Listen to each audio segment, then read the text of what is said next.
Every few weeks, Mama Kemi would slip a little extra money to the market task force, instructing them to keep the madman away from her store.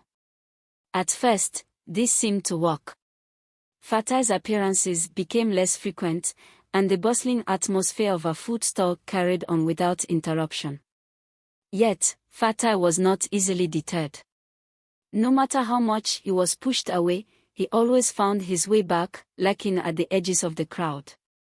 His haunting laughter echoed from the far corners of the market as he pointed toward the customers. "You're eating death.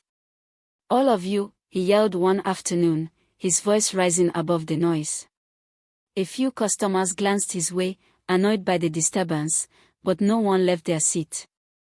The food was far too good, and the growing line at the store was proof of that. People waited patiently, plates in hand, eager for a serving of Mama Kemi's famous jollof rice or steaming pepper soup.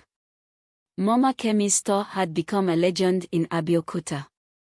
Traders from other towns often stopped by just to have a taste, and stories of her food had even reached the ears of wealthy businessmen and women in Lagos. Some days, the crowd was so overwhelming that people fought to be served first. She worked tirelessly, ladling generous portions into plates, her wide smile never fading. "Next!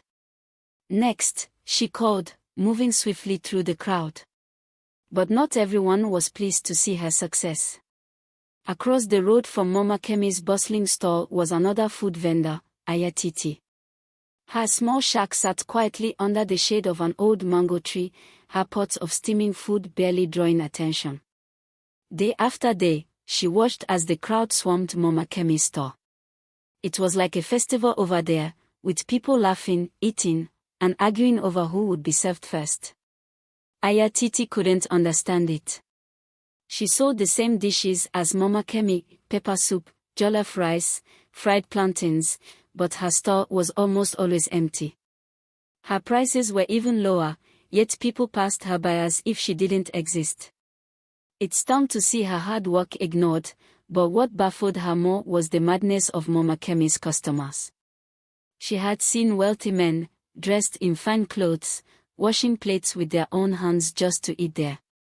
She had seen traders abandon their stores for hours, risking losses, just to stand in line.